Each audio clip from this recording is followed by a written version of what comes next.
The X-Zone Radio Show with Rob McConnell is largely an opinion talk show. All opinions, comments, or statements of fact expressed by Rob McConnell's guests are strictly their own and are not to be construed as those of the X-Zone Radio Show or endorsed in any manner by Rob McConnell, Relmar McConnell Media Company, the X-Zone Broadcast Network, its affiliated networks, stations, employees, or advertisers.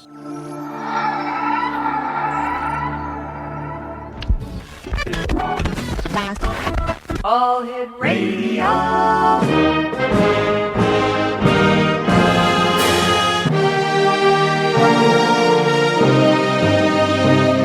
Welcome to the X-Zone, a place where fact is fiction and fiction is reality. Now, here's your host, Rob McConnell.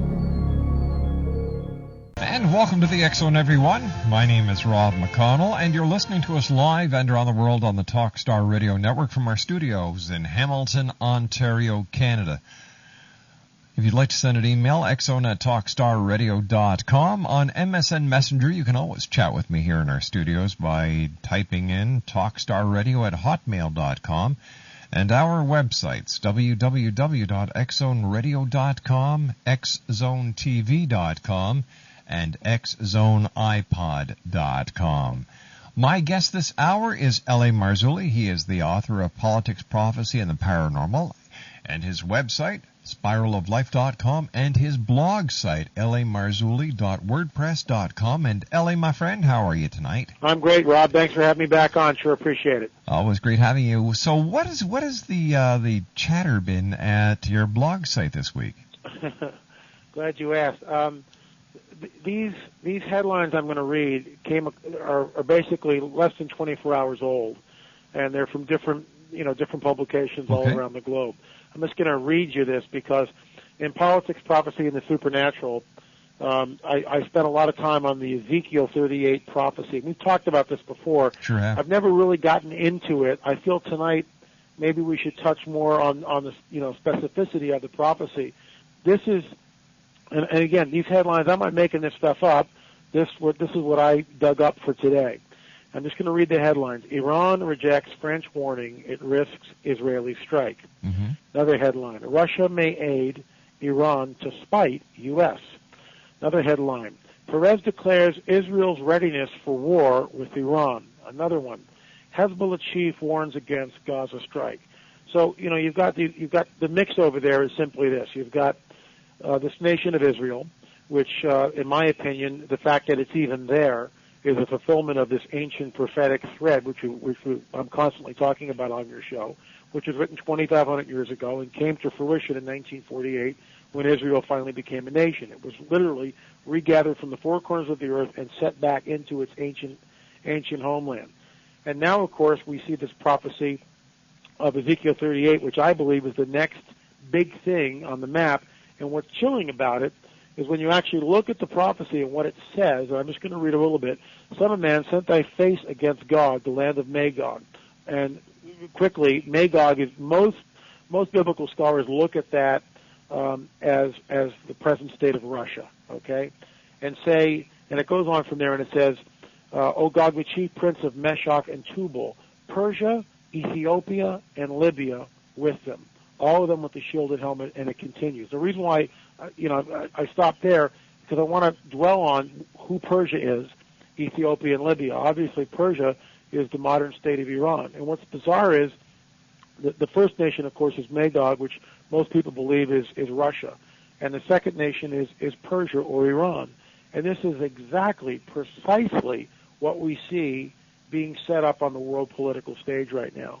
And so it begs the question, is this prophecy for our time? Are we seeing the stage being set for this prophecy to unfold? And in my opinion, we are. I could be wrong, but just looking at what's shaping up, in my opinion, from where I sit and the news I'm able to gather, and when I weigh it up against the prophecy, in my opinion, Ezekiel 38, 39 is about to break loose at any moment. All right, let's take a 2-minute break here. When we come back, let's take a deeper look into this prophecy. All right, L.A.? L.A. Marzulli is our special guest. His website is www.spiraloflife.com. And LA's blog is lamarzulli.wordpress.com. We'll be back on the other side of this 2-minute commercial break as we continue live and around the world from our studios in Hamilton, Ontario, Canada, right here on the Talkstar Radio Network. Don't go away.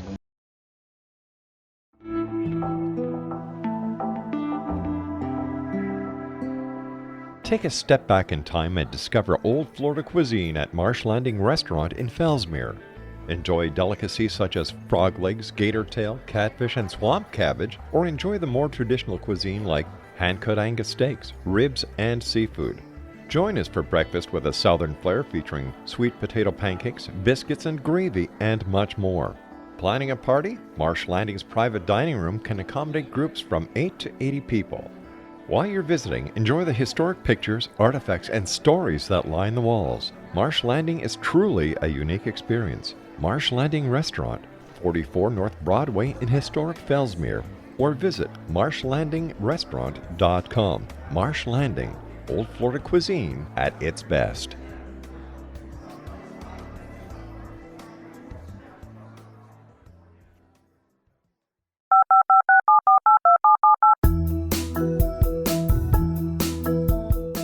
Did you know that when you're on the road with limited data or Wi-Fi, you can still listen to the X-Zone Radio Show with Rob McConnell, The Science of Magic with Gwilda Wiyaka, X-1, Dimension X, Space Patrol, and every minute of the X-Zone Broadcast Network by calling 213-401-0080, courtesy of Audio Now. No smartphone, app, or internet needed. It saves your data plan and it's free if you have unlimited minutes. Call 213-401-0080 to listen on any phone, anytime, anywhere. Remember 213-401-0080 for the best of the paranormal, parapsychology, and sci-fi radio programming anywhere, 24/7, 365. L.A. Marzulli is our special guest, spiraloflife.com and marzulli.wordpress.com. All right, Ellie, let's take a deep look into this prophecy that you and I have been talking about for the last number of weeks, and how it really affects us in today's global situation. Now, the events that you talked about in the first segment are undeniable. These are real news headlines. It's real-time stuff, exactly. That's right, yeah. Right. And okay, so to me, it's extremely alarming. In other words, look, if these headlines didn't exist, I'd have absolutely nothing to talk about, and I would retract the book and, go back to writing novels or something, do something else more productive. Or you could become a Bigfoot hunter. Yeah, I'm ready. Trust me. Send me out, Rob. Send me out. Live from the field, it's the L.A. Marzulli Weekly Bigfoot Report, and this week we're in Montana, out on the trail of Bigfoot. Wouldn't that be fun, though? Okay, but we digress. Yes. The bottom line is, look, if I'm a student of these ancient manuscripts, I mean, I read the stuff, I read them over and over again. I look at different commentaries. I try to figure out, when this thing is going to happen. I think we can all agree that this war of Ezekiel 38-39 has never happened. An interesting note where the prophet gets this one little detail, and I'm going to read this to you now, it's more of an in-depth thing. And you shall come up against my people of Israel as a cloud to cover the land. It shall be in the latter days. This phrase is used like 2 or 3 times in that passage, in the latter days, which of course begs the question, how do we know what the latter days are? And which brings us back to Ezekiel 37, which talks about the regathering of Israel from the 4 corners of the earth, which we know happened because in AD 70, Titus came in, destroyed the temple, and killed over 1 million inhabitants, took the remainder of the Jews, of the Israelis, and literally scattered them over the Roman Empire. And there they remain for almost 2,000 years until basically the modern age. At the turn of the 20th century, we see a spike after World War II and the horrors of the Holocaust. We see finally Israel being voted by the UN, and by the way, Russia voted for them. By one vote it passes, and it becomes the State of Israel. A case could be made, and I realize, with all due respect to Mr. Salas's book, which I have not read, but I have explored Psalm 83 independent of his research. And Mm-hmm. I would say his research, from what I know of it, seems to be with done with a lot of erudition. I would just add that I believe Psalm 83, in fact, has already happened on the prophetic scale, and you could make a very strong case that the nations mentioned very specifically again in Psalm 83, which I have right in front of me. If you're interested, we can go into that a little bit. Yes, please, yeah. Okay. For instance, like Egypt is, it talks about Hagar and Amalek. That is Egypt. The Palestinians are Philistia. Jordan is Edom. Lot, Moab, Hagar, and Ammon. Syria is Sisera. Lebanon is Tyre, and it goes on from there. Syria is the Arab people, and the bottom line is in 1967, which is the Great War. I believe that Psalm 83 discusses all these nations specifically named in Psalm 83, and I just outline them very quickly, which can be confusing because it's just a bunch of names. But those modern equivalents, let's say, like the Palestinians, are correlated back to Philistia, or Jordan is Edom and Lot and Moab. In other words, the present nation of Jordan corresponds to the ancient boundaries or the ancient people known as the Edomites or Moabites. Okay, so we see that those nations mentioned in Psalm 83 literally went up against Israel in 1967. Therefore, I believe that prophecy is fulfilled. What I find alarming in that string of prophecy is, of course, Iran is never mentioned. And what's really bizarre is when you look at the Ezekiel 38 prophecy, we mentioned that right before the break, it discusses the nations which go up against Israel. And the first one, of course, is Magog, which I believe is Russia. Mm-hmm. And the second one is Persia, or known as Iran. And people who would look at that, well, how do you know that that's the same nation? Very simply because when you talk to an expatriated Iranian, they will normally or usually say, I'm from the land of Persia. They usually don't use the word Iran. Iran is a very modern term, only used since the revolution, really, since the overthrow of the Shah. So, or shortly before that, I should say. So it's basically in the latter part of the 20th century that Persia shifted its name and became Iran. But it's the same nation. It's the same geographic location. And my point is this: right when we came on after the break, if these headlines were in here, I'd have nothing to discuss. I wouldn't be looking at Ezekiel 38. But I mean, this is just today's headlines, and it's not just one. And it also talks about, Russia is in there, Israel is in there, Hezbollah in Lebanon, which again, going back and looking at the land, it seems to be like the Lebanese and that whole part of and Syria maybe part of the fray here. So I find it incredibly alarming that we're looking at this, and it also pinpoints with great specificity it shall be in the latter days. Now, it doesn't give you a date on that, but we know that first Israel has been reestablished in its ancient homeland with its ancient boundaries. And we also know that, in my opinion, that Psalm 83, that prophecy, has been fulfilled in War of 67. You can make a very strong case that prophecy has been fulfilled and Israel won. So the next thing on the prophetic scale is this great war of Ezekiel 38. And you would say, well, gee, why should it be concerned? First of all, millions of people are going to perish in this thing, especially if what the prophecy, and I believe it is true, comes to pass. The Israelis will use their nuclear capability. They will be pushed to the point where they'll have to use it. And this is why it's so alarming. Because if they go nuclear at this point, we're looking at millions of people dying. We're looking at something that's off the charts, off the scale. We as a race of human beings on this planet have never witnessed anything like this. This will cause a great climate of fear. I mean, fear that we've never known, uncertainty that we've never known. I think even beyond what we experienced in World War II. Because people will say, oh my gosh, are we looking at a thermonuclear war which is going to completely wipe out the planet? What are we really looking at here? And this is a leap, and this is certainly a scenario and a theory of mine, but I believe that this is the juncture. I could be dead wrong on this, Rob. I mean, I'm sticking my neck out. It's a theory, but it's based on 20 years of research. Mm-hmm. I believe that this climate of fear will be the trigger that, or the event, I should say, that then triggers the paranormal to manifest, and that being specifically the type of craft that our friend Ricky Sorrells in Texas saw over a mile wide. And these things it won't be like the Phoenix Lights where they fly over in the dead of night, and people see them, and there's, witnesses that come on the record and all this. These things will park themselves over the major cities of the world and just sit there.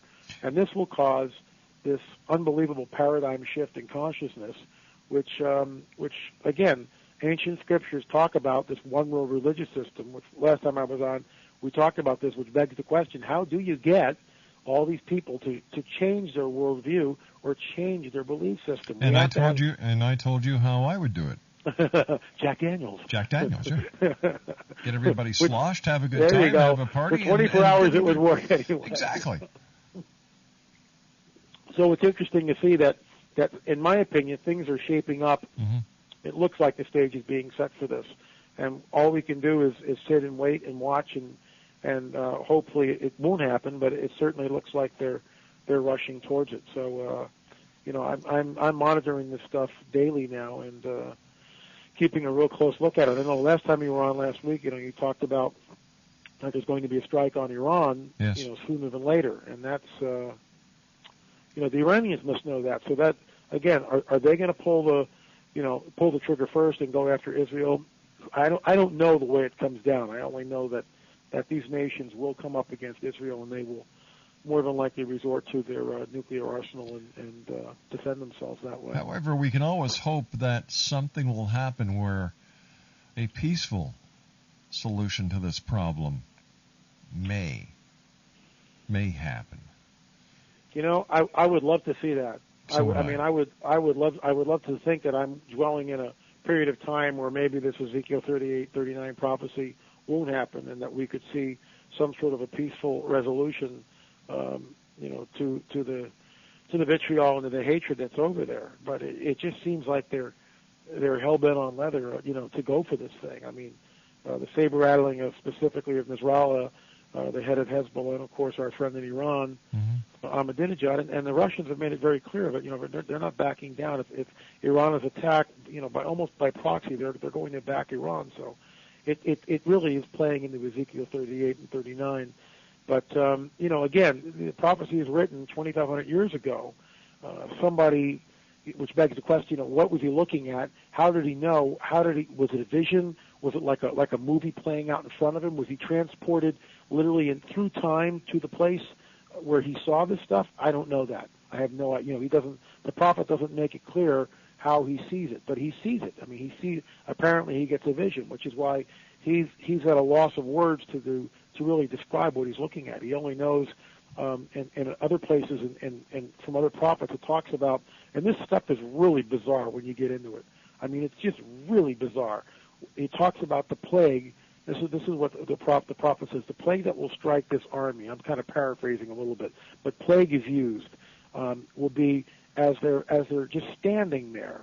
Their eyes and their tongues will rot instantaneously as they're standing there. Which when you discover what a neutron bomb does, that's what it does. It boils your blood inside you. It's not like a Hiroshima or a Nagasaki, which just blows everything out. It's not that way. The radiation is so intense that your blood boils and your eyes just rot and your tongue rots right as you're standing, which fits the prophecy, which is 2,500 years ago. No one knew about this stuff, and you had no way to describe it. And here it is, very, very specific. What the plague is, what this thing is. L.A., stand by. We've got to take our news break at the bottom of the hour. L.A. Marzulli's our guest, spiraloflife.com and lamarzulli.wordpress.com. We'll be back after the news right here on the Talkstar Radio Network. This is the X-Zone Broadcast Network, broadcasting worldwide on broadcast affiliates and satellite program providers, including CNN Broadcast Network, Sirius Satellite Network, Star Media, Good News Radio Network, Angel Broadcast Network, Wiki Broadcast Network, and WPBN TV. For more information on the X-Zone Broadcast Network, visit us at www.xzbn.net.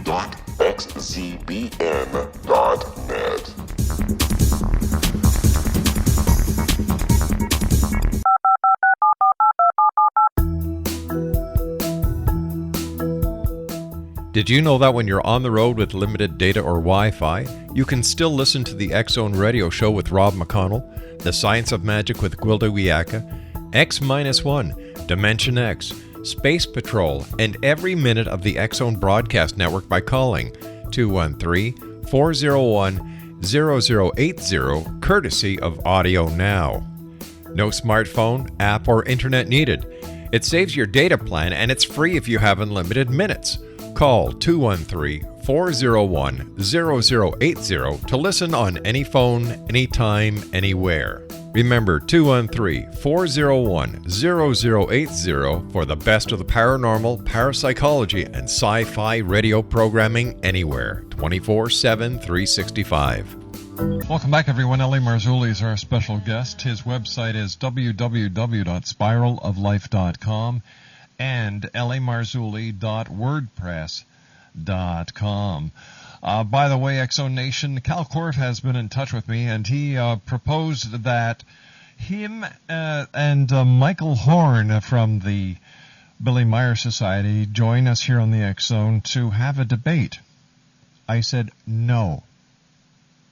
Plain and simple, no.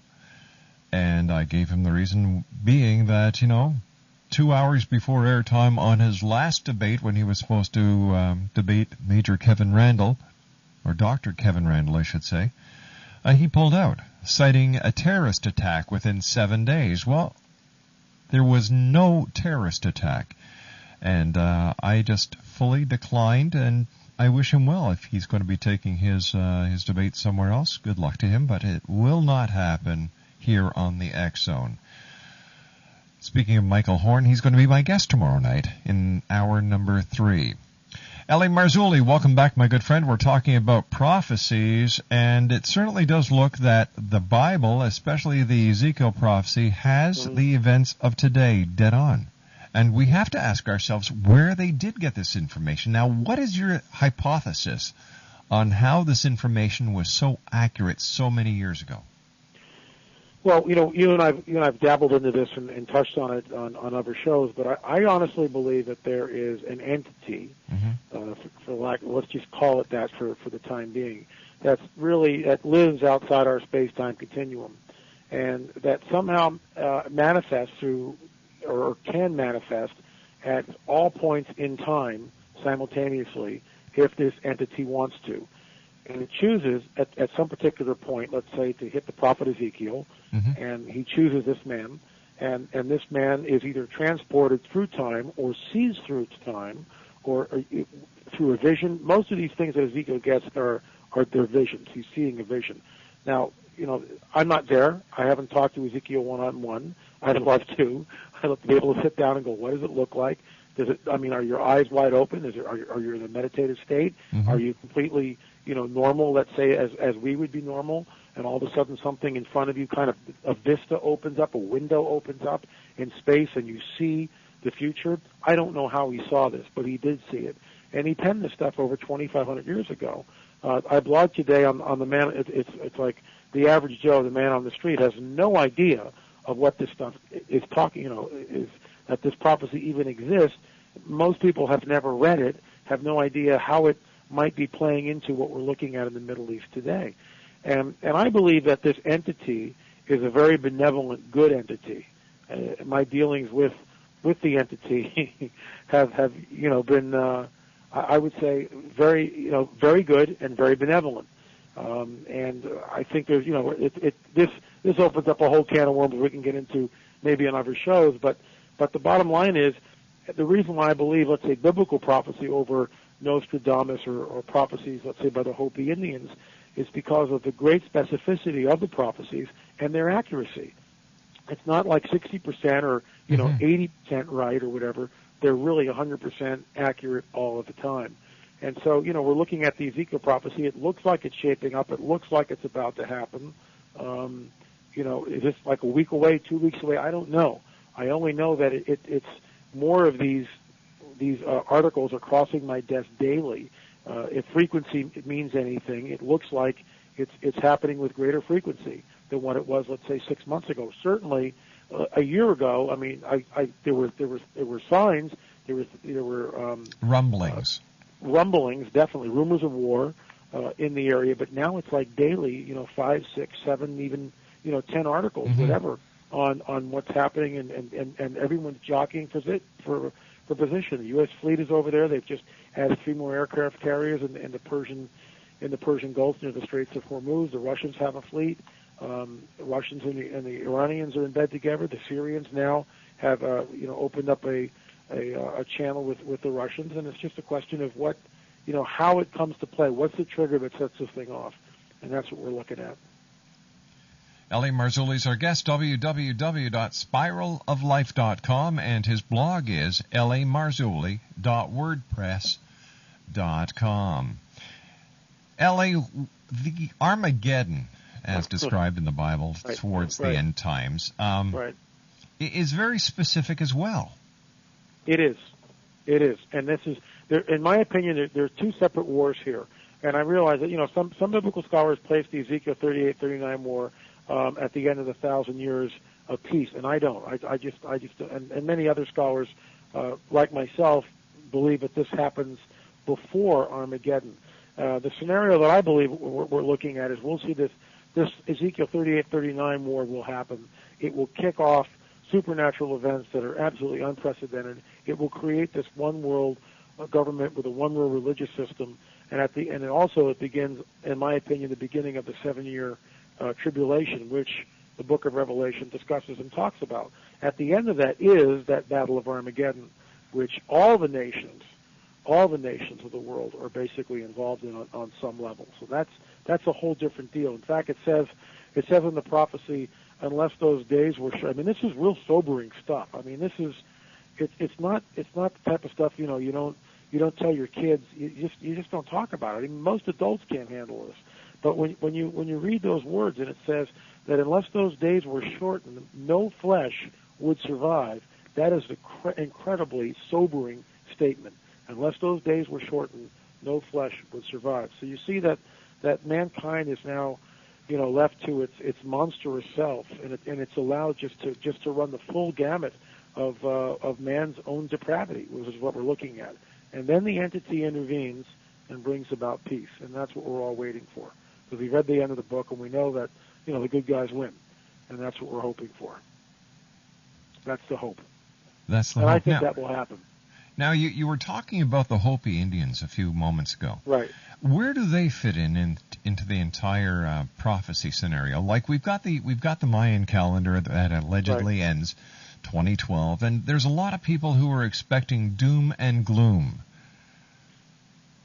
Well, the Hopi Indians have some interesting prophecies. They talk about spider webs in the sky, for instance, and some people look at that and say, well, with the contrails, and is that a fulfillment of that? They also talk about a house falling from the sky, a man-made house in the sky. Again, some guy's looking at something in the future, and he sees it, and he has no idea how to describe this thing. He just uses the language that he's familiar with, the vernacular, the syntax that he has it readily available.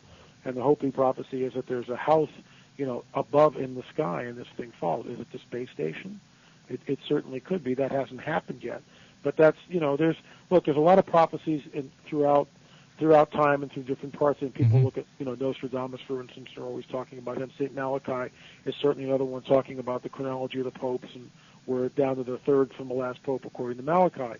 And I look at these things and I travel in them. But what the difference between those and what is the Bible prophecy, in my opinion, is just heads and shoulders above everything else, in the sense that it's not only one prophet, it's many prophets, and there's no collusion between them. In other words, Ezekiel necessarily didn't know what Isaiah was talking about, and sometimes they're separated by a couple hundred years. So there's no collusion between these prophets, and yet they're all adding on to this thread of prophecy which goes through the millennia right up to our present day.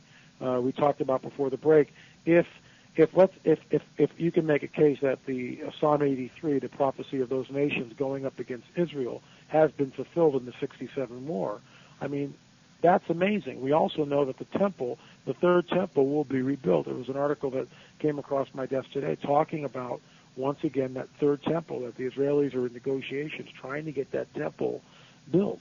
And it's just, the guy who cuts that deal, the the figure who allows that to happen. There will be some, one person will bring it about, type of a thing. Like, Ronald Reagan is looked at as bringing down the Soviet Union, let's say. I mean, he's the guy that did it. You would pin it on his chest and say, Ronnie, you won, and then Gorbachev with Glasnost and Perestroika and all that, and the Soviet Union just kind of fell of its own weight and dismantled. Well, I think the person that brokers the deal for the Israelis to build that third temple, and the scripture is very, very clear on this, will be none other than the Antichrist. So we're around and we see, it doesn't matter who it is, whoever brokers that deal is, according to Bible prophecy, the Antichrist. He's the guy that does it. So, if we're around at that time, I mean, I'll be blogging on that like crazy. And but see, most people don't know this stuff, Rob. Most people have never read it or even know where to look to read it. And they just, many people have a Bible that sits on their shelf or underneath their coffee table, and they never crack it open. And it's, my exhortation to your listeners would be, let's not talk religion here. Just open up Ezekiel 38 and read it for yourself in any translation you want. I don't care. It's very, very specific, and it talks about, in the latter days these things will happen. Mm-hmm. Here's a group of nations which will come up against a land of unwalled villages. There's another line which in itself was completely unheard of in the ancient world. I mean, in the ancient world, you just didn't have a land of unwalled villages. You had a series of castles and moats and high walls, and that's what you did. I mean, otherwise you'd be, your crops would be taken, you'd rape and pillage, and you'd lose everything. And this was what the ancient world was. And the prophet writes this: a land of unwalled villages, absolutely unprecedented in the ancient world. But the prophet's seeing this, and that's how he writes it. To us, it's no big deal. In other books, in other religious books, or in other philosophical books around the world, is there any commonality that can be drawn to the prophecies of Ezekiel? Well, I would say no. There's some interesting prophecies which I kind of touch on a little bit in Politics, Prophecy, and the Supernatural. That the Shia sect of Islam, and I know your next guest is going to talk about this, and this is going to be very interesting. They are awaiting the Imam Mahdi, which some biblical scholars look at as perhaps the Antichrist. Mm-hmm. I mean, who knows who this guy is going to be? I mean, they've got their own eschatology, and it's completely different. It appears different from ours, but what actually, if you know ours, if you know, let's say the Judeo-Christian biblical overview of eschatology or prophecy of how these things happen at the end times, and you're familiar with the advent of the Mahdi and the Shia belief of total chaos, the two they fit very well. They dovetail very neatly together, and they fit very well. Except that it's not what, with all due respect, it's not what the Muslims think. I think they're going to be deceived, but that remains to be seen, doesn't it? It certainly does. It certainly does. Yeah. And if things are happening the way that you believe they are, it's not going to be that long. I don't think so. I mean, some of the intel I was just reading at the break. I was opening up some emails I haven't gotten to, and one of them talked about some sort of a nuclear exchange around the 15th or 17th of this month mm-hmm. in the Middle East specifically.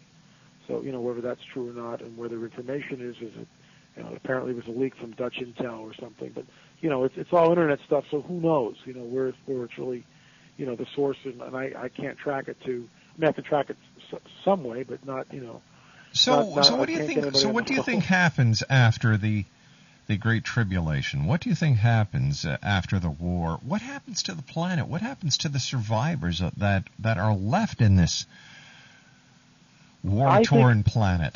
I think it's a 1,000-year cleanup. I mean, I really do. I think that when this thing hits, and when you start looking at the state that the planet is literally left in, mm-hmm. where a third of the water and a third of the land and the trees and all this stuff and the animals and just things are just, people dying of plagues, and it's a real mess. I mean, it's just a real mess. And I think that part of this thing will be to restore it and to kind of dismantle the craziness. Look, unless you go and unless you live in a really modern city, let's say like Beijing, what we were shown, and just all the amazing buildings and the water cube and the bird's nest and all. Mm-hmm. I mean, architectural marvels. I mean, just amazing. That's wonderful. But then you look at Detroit. You get the picture? Oh yeah. It's not a nice place to live. and it's really a modern hellhole. With all due respect to people who live there, there are certain sections of it that you just don't want to be in. But you're going to find that in every city. You're going to find that in every city. And that's why I think that it's going to be a dismantling of the system that we see today. And, is it some sort of an ecotopia? There was a book out 20, 30 years ago called Ecotopia. And it talked about, almost like a First Nations people, the way they lived in harmony. Many of the tribes lived in harmony with nature. And I think in some ways, and I'm way out on a limb here. I'm just speculating. In some ways, I think that that's what we're going to see. We're going to see a return to a real balance and a real. It's just going to be different. For instance, let's say the animal kingdom, which there seems to be some sort of a barrier between us interacting with the animal kingdom. Yeah, we have dogs; they're our best friends, right? And we can, every now and then we get to hang with the dolphins or whatever. Sure. But what if everything was? What if things changed? What if somehow, supernaturally, Deus ex machina, God in the machine type of thing. But what if, because He's all powerful, what if that barrier is broken down and all of a sudden, like instead of, we can look at elephants and stuff, but what if it was all the animals? And the Bible kind of hints at that a child will put his hand down the hole of an asp, which is a very deadly snake, and, you get bitten by an asp, you're dead like in an hour. So, for a child to do that, the lion will lay down with the lamb. It gives us a hint of perhaps that the whole animal kingdom will come back to the way it used to be. Or it's a metaphor of the lamb laying down with the lion, being the one country that is very gentle, laying down in harmony with one great power. It could be both. Let's talk more on the other side of this break as the X Zone continues right here live and around the world on the Talkstar Radio Network. This is the X Zone Broadcast Network, broadcasting worldwide on broadcast affiliates and satellite program providers, including CNN Broadcast Network, Sirius Satellite Network, Star Media, Good News Radio Network, Angel Broadcast Network, Wiki Broadcast Network, and WPBN TV. For more information on the X Zone Broadcast Network, visit us at www.xzbn.net. 19 Sergeant Central. 19 Sergeant, check. Officers on the scene. Hi, I'm Larry Lawson, host of Paranormal Stakeout. With over 36 years in law enforcement, I have learned a few things. The most important is the proper gathering and preservation of evidence is vital to putting the bad guy behind bars. It's no different in the world of paranormal investigation. Whether it's the search for the afterlife, cryptozoology, UFOs, and extraterrestrials, how we gather the evidence, preserve that evidence, and present it to a jury of our peers will make the ultimate difference in proving the existence of worlds and entities that are beyond our imagination. Join me, Larry Lawson, every week on Paranormal Stakeout when, along with my guests, we'll take a journey to prove with indisputable evidence what man has struggled to believe for centuries. Go to xzbn.net for the broadcast schedule and check me out at paranormalstakeout.com.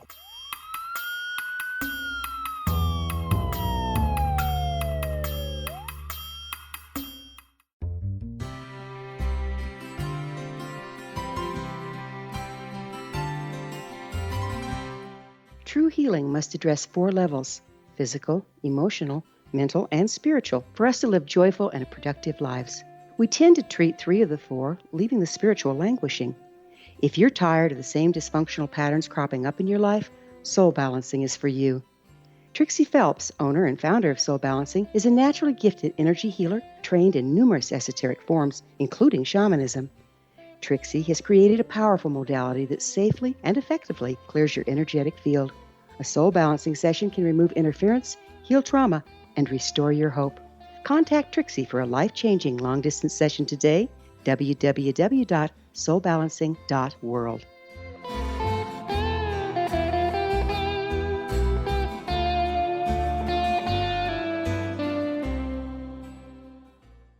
L.A. Marzulli is our special guest, www.spiraloflife.com, and his blog is lamarzulli.wordpress.com.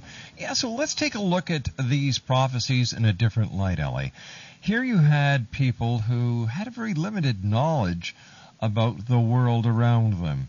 They were not very scholarly people. Mm-hmm. However, they did have a way with words, and when you talked about the lamb lying with the lion, Right. could a lot of these prophecies simply be metaphors? Well, that one certainly could be. But again, in order to really check that out, one has to read a paragraph ahead of it and see if the text is actually metaphorical in its content, or is it really being specific? I mean, there are the Bible is certainly filled with metaphor. I mean, I'm not saying that it's not. It seems like in my opinion, in my interpretation of it, it seems like what it's talking about is some sort of a lifting of the animal kingdom between the animal kingdom, actually interspecies, let's say lion and lamb, and also between mankind and the animal kingdom, which would just be amazing. I mean, if you go back to the mythos of let's say Genesis, which of course I believe is true, and the animals are being created, and Adam is sent and name these people. I mean, it seems like he's in total harmony with these guys. Everything's working. Everything is the way it's supposed to be. But when we look back in time, we're talking about when the animals were created. What was man? How was he? What was his point of evolution? We weren't even walking upright. Well, here's something interesting to think about, and I've hit evolutionists with this. And it's a bizarre idea, but it's bear with me for a second. Sure. When Jesus does the miracle of the loaves and fishes, right, and he multiplies the fish, the fish have age. Okay, the fish have age. He creates them from nothing somehow, and we don't know what he's working. To us, it's utterly miraculous.